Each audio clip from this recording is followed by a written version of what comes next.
Rathore sir, मैं आपके पास आता हूं सीधे। जो इस समय हालात हैं, जो खबरें आ रही हैं, एक तरफ से भारतीय सेना ने बहुत बड़ा शौर्य पराक्रम का काम किया, उन्हें जो टारगेट दिया गया उसको उन्होंने सफलतापूर्वक पूरा किया। सरकार की बात अगर हम करें तो अभी कुछ ढुलमुल रवैये में सरकार दिखाई दे रही है। दूसरी तरफ सीमावर्ती जो इलाके हैं वहां पर क्या कुछ खबरें आ रही हैं छनकर के, जिस तरीके के हालात हैं।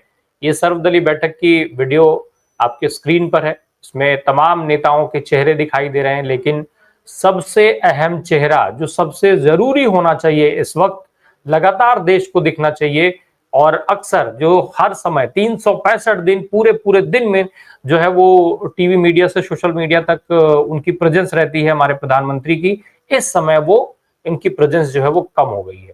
कई कई घंटों तक किसी मामले में ट्वीट नहीं आता है, कई कई घंटों तक ऑपरेशन सिंदूर पे ट्वीट नहीं आया प्रधानमंत्री जी का। पाकिस्तान को लेकर के तमाम तरीके का पाकिस्तान जो है वो झूठ फैला रहा है, झूठा नैरेटिव फैला रहा है। पाकिस्तान का प्रधानमंत्री संसद में जाकर के झूठ बोलता है, वो स्क्रीन पर आकर के झूठ बोल रहा है पाकिस्तान के लोगों को कि हमने भारत के ये प्लेन मार दिए, वो प्लेन मार दिए। खैर, लेकिन राठौर सर, हम मेरा सवाल ये है कि जो सीमावर्ती इलाके हैं वहां से क्या कुछ खबरें आ रही हैं और सीमावर्ती इलाकों की क्या स्थितियां हैं सुरक्षा को लेकर के, पाकिस्तान की तरफ से जो हमले हो रहे हैं उसको लेकर के क्या कुछ जानकारियां आ रही हैं?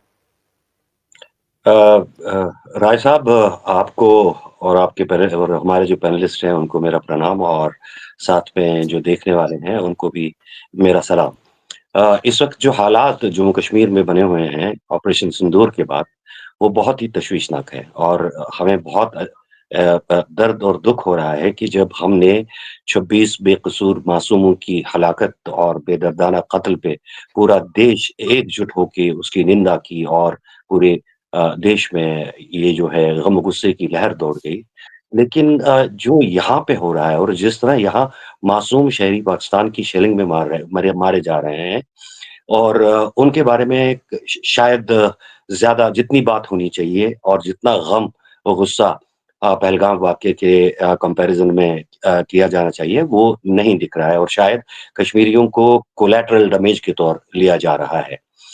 सरहद पे लोग मर रहे हैं, 15 के करीब पुंछ में अभी तक मारे जा चुके हैं, 57 लोग ज़ख्मी हैं, जिनमें से 42-43 की हालत बहुत खराब है। पुंछ में, राजौरी में, सांबा में, अखनूर में, बारामूला में, कुपवारा में, बांडीपोरा डिस्ट्रिक्ट्स में लोग इतने प्रताड़ित हैं और इतने खतरनाक पोजीशन में और इतने खतरे में हैं, जिसको कि बयान नहीं किया जा सकता है। यहाँ बैठ के हम जो दृश्य देख रहे हैं, दिल दहल जाता है। आपको मैं बताता चलूँ कि ये पुंछ सेक्टर में जो 15 लोगों की मौत हुई है अभी तक, और हज़ारों करोड़ रुपए की जायदाद का नुकसान हुआ है। और उसमें सबसे बड़ी बात है कि इसमें 7 साल के बच्चे से लेके बुज़ुर्ग लोग शामिल हैं मरने वालों में, जिनमें 2 भाई-बहन भी शामिल हैं। शायद आपके पास मैंने वो तस्वीरें भिजवा दी उनको। तो दिखाइए जरा मैं वो तस्वीर, अगर उपलब्ध हो जाए तो दिखाइए उसको। जी जी सर, आप कंटिन्यू करें। हाँ, हाँ, मैं आपको पुंछ सेक्टर में जिनकी मौत हुई है, उनमें ये ज़ैन खान और ज़ुहैर खान, ये 2 भाई-बहन हैं, और इनकी उम्रें 10 और 12 साल हैं। बलविंदर कौर हैं 33 साल की, मोहम्मद अकरम 40 साल के, अमरीक सिंह 55 साल के, मोहम्मद इकबाल 45 साल के, रंजीत सिंह 48 साल के, शकीला बी 40 साल की, अमरजीत सिंह 47 साल की, मरियम खातून 7 साल की, विक्रम भार्गव 13 साल का, मोहम्मद रफ़ी 40 साल का। ये तो 12 लोगों के नाम तो आए हैं, लेकिन 3 लोगों के नाम आना, आइडेंटिफ़िकेशन होना अभी बाकी है।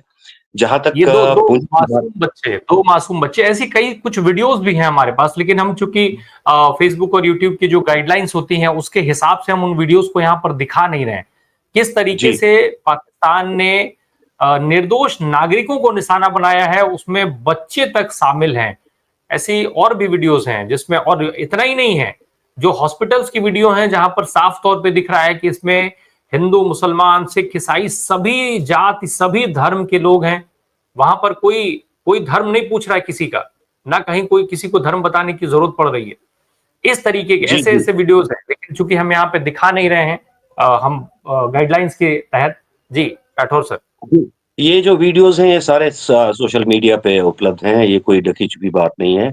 पल-पल की खबरें वहाँ से आ रही हैं और ये सब सार्वजनिक हैं।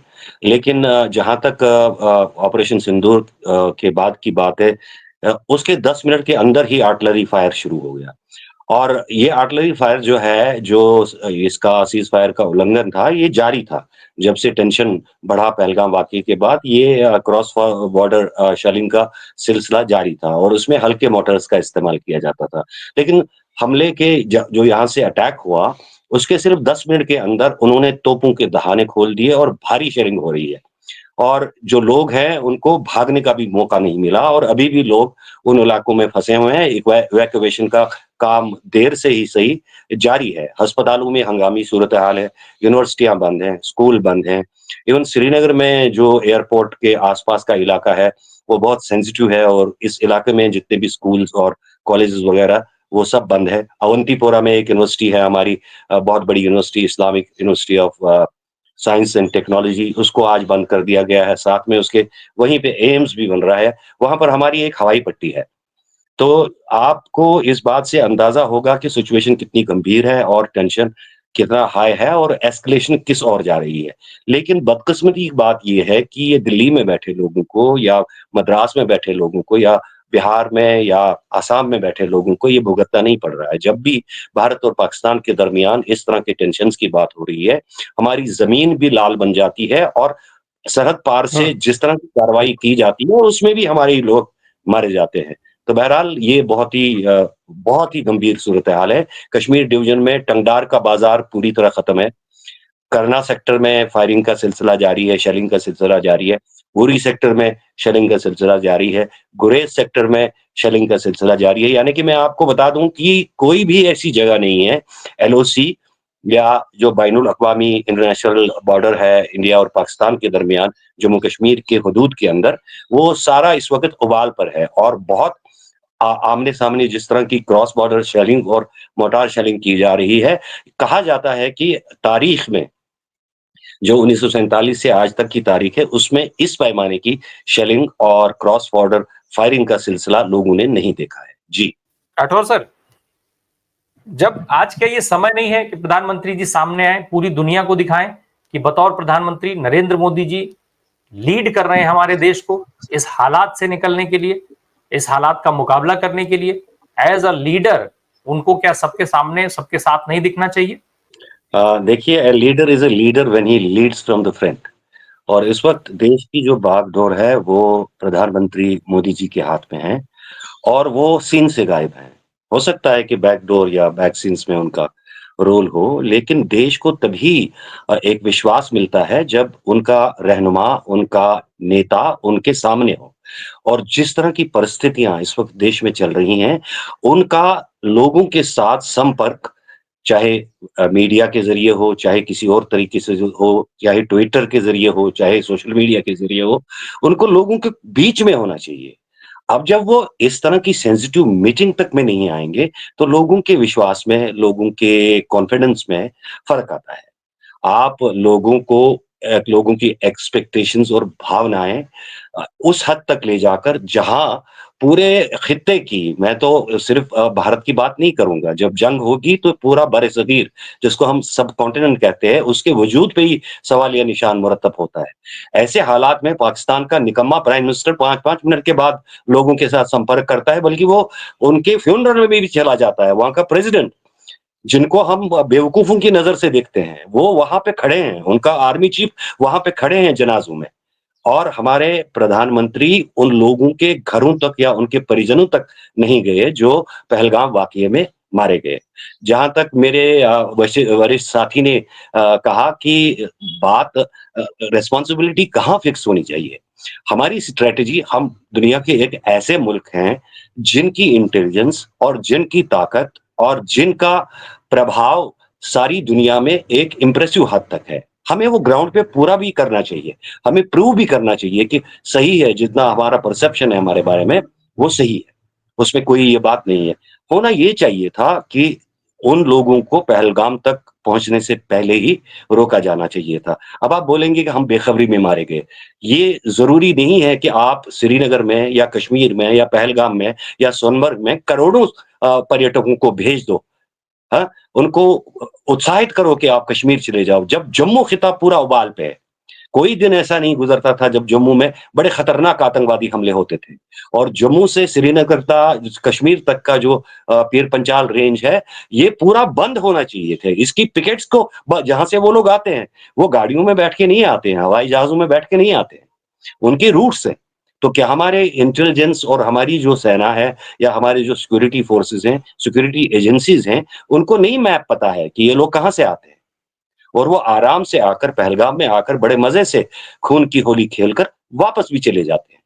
अगर वो आ भी गए किसी कारण तो, लेकिन एक घंटी बज गई थी कि एक बहुत बड़ा कांड हुआ है, एक बहुत बड़ा ह हत्याकांड हुआ है, उसी वक़्त हमारे पास सामान है, हमारे पास मशीनरी है। ऐसा सामान है कि हम सुई तक को भी निकाल सकते हैं। उन लोगों वो लोग कहाँ हैं? उन लोगों को क्यों नहीं पकड़ा गया? अगर वो लोग पकड़े जाते, हमारे पास हुँ, प्रॉपर सबूत भी आता, इस वक़्त जो मॉरल हाई ग्राउंड पे सो कॉल्ड पाकिस्तान अपने आप को दिखाता है, उनको वो मौका ही नहीं मिलता। तो हम उस फ्रंट पे पूरी तरह नाकाम हैं और उसकी रिस्पॉन्सिबिलिटी आयरन किसी पे भी फिक्स नहीं हो रही है। ये चीज़ बहुत ज़रूरी है और आइंदा हमेशा क्या कहते हैं कि you always learn from your experiences. लेकिन हमारे पास 30-35 साल का तजुर्बा है और फिर भी हम मार खाते हैं। हम बड़े फ़ख्र से कहते हैं हम पाकिस्तान गए, वहाँ ये किया, वहाँ ये किया। लेकिन अगर आप पूरा विश्लेषण करेंगे हम रोज़ ही मार खाते हैं। हमारे आम आदमी मारे जाते हैं, शहरी मारे जाते हैं, सैनिक मारे जाते हैं, पुलिसकर्मी मारे जाते हैं। तो इसका मतलब ये है कि हम कहीं न कहीं कमज़ोर हैं। हम जो पोज़ करने की कोशिश कर रहे हैं, हमारे में उतना दम नहीं है कि हम जिस चीज़ का दावा करते हैं, वो ऑन ग्राउंड भी वही हालत है। उसमें और इसमें बहुत कॉन्ट्रडिक्शन है और शायद अब की बार इससे पहले कि हमें पाकिस्तान हमले करने के लिए जाना स्ट्राइक्स करने के लिए जाना पड़े, अब की बार और आइंदा बार हमें उसकी ज़रूरत नहीं पड़े और हमने अपनी देश की धरती के अंदर ही इस नासूर को खत्म कर दें। शायद हुँ, मेरे को गालियाँ भी पड़ेंगी शायद इस बात को कहने के लिए, लेकिन मैं ऑन ग्राउंड मौजूद हूँ और ऑन ग्राउंड हम रिसीविंग एंड पे होते हैं। जो लोग ये हुँ, गालियाँ दे रहे हैं, उनका कुछ नहीं जाता है। उनके आगे अगर छोटा-सा पटाखा भी बजेगा, वो पता नहीं किस बेसमेंट में घुस के छुप जाएँगे। हम रोज़ ये तमाशा देखते हैं, हम रोज़ मरते हैं, हुँ, हम जानते हैं ये हुँ, दर्द क्या है। तो इसलिए ज़रूरी ये है कि हम अपनी ही धरती पे अपने आप को ठीक करें और अपनी जो व्यवस्थाएँ हैं, उनको इतना चुस्त और दुरुस्त बनाएँ कि हमें पाकिस्तान जाने की ज़रूरत ना पड़े और हुँ, उसमें फिर हुँ, हमें कीमत जो अदा करनी पड़ती है, वो बहुत भारी होती है। अभी हम चुप हैं क्योंकि मतलब सबूत तो आए हैं, मैंने खुद मलबा देखा है जहाज़ का। अब वो पाकिस्तान का था, इंडिया का था, पता नहीं किधर का था, लेकिन गिरे हैं। रिपोर्ट्स ऐसी आई हैं कि जहाज़ गिरे हैं। हम हुँ, हम सोशल मीडिया पे लोग वो पता नहीं किस दुनिया में रहते हैं। उनको ज़हन में ये है कि ये हो ही नहीं सकता है। भारत का जहाज़ के ऊपर कवच है, जिसको कोई क्रॉस नहीं कर सकता है, लेकिन जंग की एक कीमत होती है, जो हर किसी को चुकाना पड़ती है। हमें ये बात याद रखनी सही। चाहिए और we should be able to call spade a spade. अगर हमारा नुकसान हुआ है, उसके बारे में भी स्पष्टीकरण करने की ज़रूरत है सरकारी सतह पे। हिंदू ने ट्वीट हुँ, किया, वो हटवाया गया। उससे हकीकत बदल नहीं गई। तो ये चीज़ें भी इंटरनेशनल मीडिया बराबर बता रहा है। हुँ, फ्रांस के लोग सीएनएन के अभी पास जाके कहते हैं जी हमारा राफेल गिरा है। तो आप कितने लोगों तक छुपाएँगे? कितने बेवकूफ़ हैं हमारे देश के लोग कि हम हमेशा बेवकूफ़ बनते रहेंगे। हकीकतें हकीकतें होती हैं और वॉर की एक कॉस्ट होती है, वो हमें चुकानी पड़ी है अब तक 15 लोगों की और यहाँ भी कश्मीर डिवीज़न में भी काफ़ी लोग मरे भी होंगे और ज़ख्मी भी होंगे। उसका हमें उधर जाने की इजाज़त नहीं है, नहीं तो उसके बारे में भी हमको पता चलता। बहरहाल कुछ देर के बाद हमें यहाँ के हालात का भी जो कश्मीर डिवीज़न में सरहदें हुँ, हैं, हुँ। वहाँ किस तरह का मतलब जानी नुकसान हुआ है, वो भी पता चलेगा। जी।